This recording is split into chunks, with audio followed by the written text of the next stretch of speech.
بسم اللہ الرحمن الرحیم۔ السلام علیکم، آپ دیکھ رہے ہیں الف نیوز اور میں ہوں آپ کے ساتھ ماجد علی۔ شامل کرتے ہیں آج کی ہیڈ لائنز۔ پاک افغان سرحد پر کشیدگی میں اضافہ، طالبان نے پاکستان کو خبردار کر دیا۔ روس کی یوکرینی دارالحکومت کیف پر بمباری، امریکہ سے اسلحہ لانے والا طیارہ تباہ کرنے کا دعویٰ۔ سعودی ولی عہد اور روسی صدر ولادیمیر پیوٹن کا اوپیک پلس یوکرین بحران پر تبادلہ خیال۔ روسی فوج نے یوکرینی شہر ماریوپول پر مکمل کنٹرول حاصل کر لیا۔ پی ٹی آئی حکومت کے خاتمے کے خلاف برسلز میں مظاہرہ۔ پاک فوج اور عوام کے درمیان خلیج پیدا کرنے کی کوشش کسی صورت کامیاب ہونے نہیں دیں گے، army chief general Qamar Javed Bajwa. شمالی کوریا کا نئے ہتھیاروں کا تجربہ، جوہری کارکردگی میں اضافہ۔ پاکستان مسئلہ کشمیر سمیت تمام مسائل کا حل چاہتا ہے، شہباز شریف کا بھارتی وزیر اعظم نریندر مودی کو خط۔ پاکستان اور دنیا بھر کی خبروں سے باخبر رہنے کے لیے الف نیوز کو سبسکرائب کر لیں اور بیل آئیکن کو کلک کرنا نہ بھولیے گا۔ ناظرین، اپنی آرا کا اظہار کمنٹ سیکشن میں لازمی کیجیے گا۔ ہیڈ لائنز آپ نے جانی، اب بڑھتے ہیں خبروں کی تفصیلات کی طرف۔ پاکستان خبردار رہے، افغان طالبان کی پاکستان کو وارننگ۔ پاکستان کے مبینہ راکٹ حملے میں ایک خاتون سمیت 5 افغان بچوں کی ہلاکت کے بعد طالبان نے پاکستانی حکومت کو سخت الفاظ میں خبردار کیا ہے۔ پاکستانی سفیر کو بھی طلب کیا گیا، جبکہ خوست کی سڑکوں پر پاکستان مخالف نعرے لگائے گئے۔ طالبان کے اقتدار میں آنے کے بعد سے پاک افغان سرحد پر کشیدگی میں اضافہ ہوا ہے۔ پاکستان کا دعویٰ ہے کہ عسکریت پسند افغان سرزمین کا استعمال کرتے ہوئے پاکستان میں دہشت گردانہ کارروائیاں کر رہے ہیں۔ افغان طالبان پاکستانی عسکریت پسندوں کو پناہ دینے سے انکار کرتے ہیں، لیکن ساتھ ہی اس 2700 کلومیٹر طویل باڑ سے بھی مشتل ہے جو پاکستانی حکومت نے سرحد پر لگائی ہے اور اسے ڈیورنڈ لائن کہا جاتا ہے، اور یہ نوآبادیاتی دور میں کھینچی گئی تھی۔ کنٹر کے صوبائی director information Najibullah Hasan Abdal نے news agency A F P کو بتایا ہے کہ سرحد سے متصل مشرقی صوبے کنٹر میں پاکستانی راکٹ حملے کے نتیجے میں 5 بچے، ایک خاتون اور ایک مرد ہلاک ہوئے ہیں۔ افغان حکام کے مطابق اس طرح کی ایک دوسری کارروائی سرحدی صوبے خوست میں کی گئی اور وہاں بھی مبینہ طور پر مکانات تباہ ہوئے۔ اس حوالے سے مزید تفصیلات بتانے سے گریز کیا جا رہا ہے، تاہم گزشتہ روز طالبان حکومت نے پاکستان کو خبردار کیا ہے۔ حکومتی ترجمان ذبیح اللہ مجاہد نے صحافیوں کو ایک آڈیو پیغام بھیجتے ہوئے کہا ہے کہ امارات اسلامیہ افغانستان پاکستان کی جانب سے افغانستان کی سرزمین پر ہونے والی بمباری اور حملے کی شدید ترین الفاظ میں مذمت کرتی ہے۔ خبر کے اگلے حصے میں بات کرتے ہیں۔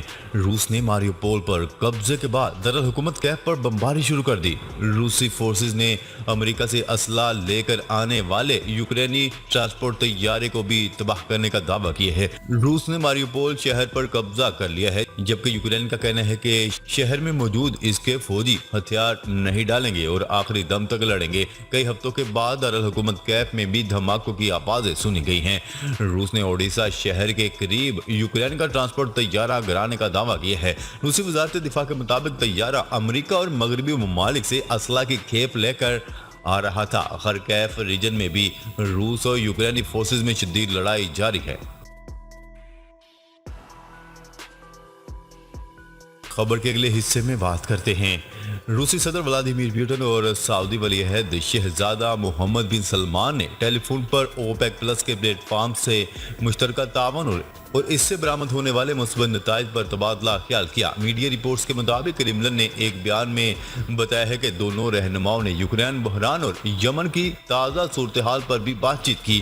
ولی عہد شہزادہ محمد بن سلمان اور یوکرین کے درمیان بحران کا سیاسی حل تلاش کرنے میں مملکت کی حمایت کا اعادہ کیا۔ تیل برآمد کرنے والے ملکوں کی تنظیم اوپیک نے 12 اپریل کو یوکرین پر روس کے حملے کے اثرات، خام تیل کی قیمتوں میں اضافے اور چین میں کرونا وائرس کی نئی شکل اومیکرون کے کیسوں کا حوالہ دیتے ہوئے 2022 میں تیل کی عالمی طلب میں اضافے کی پیشگوئی میں کمی کی تھی۔ اوپیک نے اپنی ایک ماہانہ رپورٹ میں کہا ہے کہ 2022 میں تیل کی عالمی طلب میں 36,70,000 بیرل یومیہ اضافہ ہوگا۔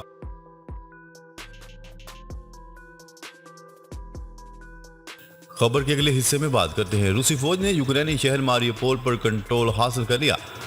روسی وزارت دفاع کا کہنا ہے کہ یوکرین کے شہر ماریوپول پر قبضہ کر لیا گیا ہے۔ بین الاقوامی میڈیا نے بھی روسی دعوے کی تصدیق کر دی۔ بین الاقوامی ویب سائٹ کی رپورٹ کے مطابق روسی وزارت دفاع نے کہا ہے کہ ماریوپول مکمل طور پر روس کے قبضے میں آ چکا ہے۔ محض مضافات میں کچھ جھڑپیں ہو رہی ہیں۔ روسی وزارت دفاع کا کہنا ہے کہ اسٹریٹجک بندرگاہی شہر ماریوپول کو مکمل طور پر کلیئر کر دیا گیا ہے اور مضافات میں ہولڈ آؤٹ جنگجوؤں کے ایک چھوٹے سے گروپ کو ہتھیار ڈالنے کو کہا گیا ہے۔ روس کے اس دعوے کی کہ ماریوپول کو اپنے کنٹرول میں لے لیا گیا ہے بین الاقوامی میڈیا نے بھی تصدیق کر دی ہے۔ اس جنگ کے دوران اس شہر میں شدید لڑائی دیکھنے میں آئی جس کے بعد یہ شہر بدترین انسانی تباہی کا منظر پیش کرنے لگا۔ یاد رہے کہ روسی فوجی آپریشن کے آغاز کے بعد روسی فوج کے قبضے میں آنے والا یہ ایک بڑا شہر ہے۔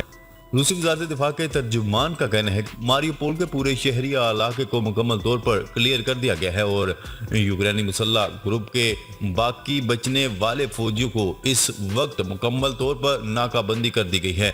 ان کی جان بچانے کا واحد موقع رضاکارانہ طور پر ہتھیار ڈالنا ہے۔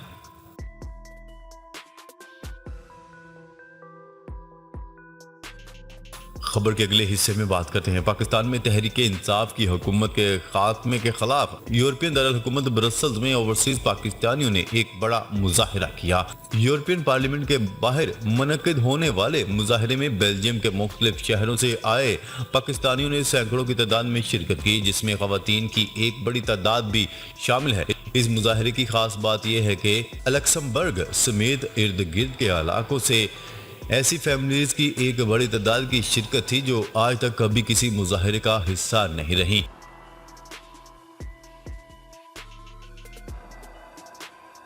خبر کے اگلے حصے میں بات کرتے ہیں۔ فوج اور عوام کے درمیان خلیج پیدا کرنے کی کوشش کسی صورت کامیاب نہیں ہونے دیں گے۔ Army chief general Qamar Javed Bajwa کا کہنا ہے کہ غلط معلومات اور پروپیگنڈے سے ریاست میں یکجہتی کو خطرات لاحق ہوتے ہیں۔ فوج اور عوام کے درمیان خلیج پیدا کرنے کی کوشش کسی صورت کامیاب ہونے نہیں دیں گے۔ پاک فوج کے شعبہ تعلقات عامہ ISPR کے مطابق آرمی چیف کی آمد پر corps commander Lahore lieutenant general Muhammad Abdul Aziz نے ان کا استقبال کیا۔ آرمی چیف نے بعد ازاں گیریزن آفیسرز اور سابق فوجیوں سے الگ الگ ملاقات کی۔ جنرل قمر جاوید باجوہ نے لاہور کور کی پیشہ ورانہ تیاریوں اور تربیت کے معیار کو سراہا اور اپنے خطاب میں انہوں نے کہا ہے کہ غلط معلومات اور پروپیگنڈے سے ریاست کی سالمیت اور یکجہتی کو خطرات لاحق ہوتے ہیں۔ انہوں نے مزید کہا ہے کہ کیا آزارائیوں اور افواہوں کا مؤثر مقابلہ کرنے کے لیے وقت اور متحد رد عمل کی ضرورت ہے۔ فوج اپنی طاقت عوام سے لیتی ہے۔ فوج اور عوام کے درمیان خلیج پیدا کرنے کی کوئی بھی کوشش برداشت نہیں کرے گی جبکہ دشمن قوتیں طویل عرصے سے انتشار پیدا کرنے کے لیے سرگرم ہیں اور دشمن قوتوں کو کسی صورت کامیاب ہونے نہیں دیں گے۔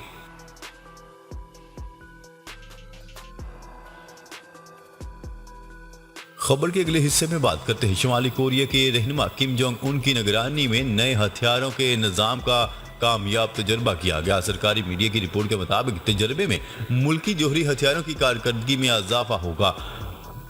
کم جونگ نے دفاعی صلاحیتوں جوہری جنگی قوتوں کو مزید بڑھانے کے لیے اہم ہدایات جاری کر دی ہیں۔ دوسری جانب جنوبی کوریائی فوج نے دعویٰ کیا ہے کہ شمالی کوریا نے اپنے مشرقی ساحل سے سمندر کی طرف 2 پروجیکٹائلز فائر کیے ہیں۔ خبر کے اگلے اور آخری حصے میں بات کرتے ہیں۔ وزیر اعظم میاں شہباز شریف کا کہنا ہے کہ پاکستان مسئلہ کشمیر سمیت تمام مسائل کا حل چاہتا ہے۔ انہوں نے یہ بات اپنے بھارتی ہم منصب نریندر مودی کو لکھے گئے جوابی خط میں کہی ہے۔ اس حوالے سے ذمہ دار ذرائع سے پتہ چلا ہے کہ پاکستان مسلم لیگ نون کے مرکزی صدر میاں شہباز شریف نے بھارت کے وزیر اعظم نریندر مودی کو جوابی خط لکھا ہے۔ واضح رہے کہ بھارتی وزیر اعظم نریندر مودی نے اپنے پاکستانی ہم منصب میاں شہباز شریف کو وزارت عظمیٰ کا منصب سنبھالنے پر مبارکباد کا خط لکھا تھا۔ بھارتی وزیر اعظم نریندر مودی نے لکھے گئے اپنے خط میں پاکستان سے تعمیری تعلقات کی خواہش کا اظہار کیا تھا۔ جوابی خط میں شہباز شریف نے کہا ہے کہ پاکستان مسئلہ کشمیر کشمیر سمیت تمام مسائل کا حل چاہتا ہے اور بھارت کے ساتھ پرامن تعلقات کا خواہاں ہے۔ بھارتی وزیر اعظم نے وزیر اعظم منتخب ہونے پر شہباز شریف کو مبارکباد پیش کرتے ہوئے کہا تھا کہ بھارت کی خواہش ہے کہ خطے میں امن اور استحکام ہو تاکہ ہم ترقیاتی چیلنجز اور لوگوں کی فلاح و بہبود پر توجہ مرکوز کر سکیں۔ جوابی ٹویٹ میں بھی بھارتی وزیر اعظم کا شکریہ ادا کرتے ہوئے وزیر اعظم شہباز شریف نے کہا تھا کہ پاکستان بھارت سے امن اور باہمی تعلقات پر تعلقات کا خواہاں ہے۔